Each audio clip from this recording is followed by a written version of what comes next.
اعوذ باللہ من الشیطان الرجیم، بسم اللہ الرحمن الرحیم۔ سیدنا ابو لبابہ رضی اللہ تعالیٰ عنہ کا کچھ ذکر سماعت کیجیے۔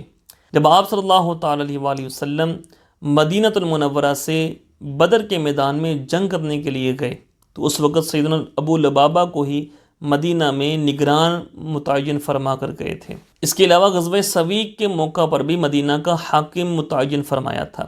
باقی تمام غزوات میں آپ کے ساتھ رہے۔ مولا علی شیر خدا رضی اللہ تعالیٰ کے دور خلافت میں وفات پائی۔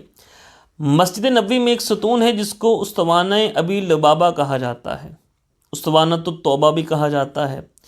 اس کی وجہ تسمیہ یہ ہے کہ جب جانب عالم صلی اللہ علیہ وسلم غزوہ تبوک کے لیے تشریف لے گئے تھے تو جو لوگ اپنی کاہلی اور سستی کی وجہ سے پیچھے رہ گئے تھے ان میں ابو لبابہ بھی شامل تھے۔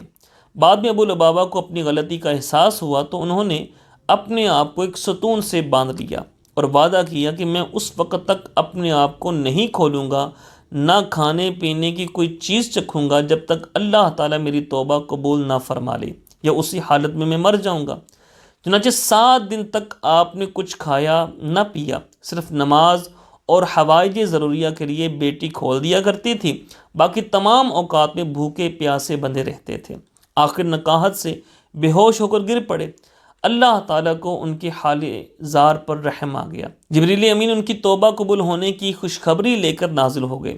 لوگوں نے اسی وقت جا کر ابو لبابہ کو خوشخبری سنائی اور مبارکباد دی۔ ابو لبابہ نے کہا کہ جب تک رسول اللہ اپنے ہاتھ مبارک سے مجھے نہیں کھولیں گے میں اسی طرح بندہ رہوں گا۔ اسیران عالم کو رہائی دینے والے آقا صلی اللہ علیہ وسلم کو جب پتہ چلا تو خود آ کر ان کا ایک ایک بند کھولا اور اس قید خود اختیاری سے رہائی دلائی۔ قبولیت توبہ کی خوشی میں ابو لبابہ نے اپنا سب کچھ راہ خدا میں خیرات کرنا چاہا، مگر جانب عالم صلی اللہ علیہ وسلم نے اجازت نہ دی اور فرمایا ابو لبابہ تم اپنے مال کا تیسرا حصہ دے دو، یہ کافی ہے۔ وہی ستون جس کے ساتھ ابو لبابہ نے اپنے آپ کو باندھا تھا استوانۃ ابی لبابہ اور استوانۃ التوبہ کے ناموں سے مشہور ہوا، اور ابو لبابہ کا نام ہمیشہ کے لیے امر ہو گیا۔ آج بھی مسجد نبوی شریف میں ریاض الجنہ کے اندر یہ ستون موجود ہے اور اس پر جناب ابو لبابہ کا نام روشن لکھا ہوا ہے۔ جانب عالم صلی اللہ علیہ وسلم کی نگاہوں میں اس مقدس ستون کی اس قدر اہمیت تھی کہ آپ اعتکاف بھی اسی کے پاس بیٹھا کرتے تھے اور نوافل بھی یہیں ادا فرمایا کرتے تھے۔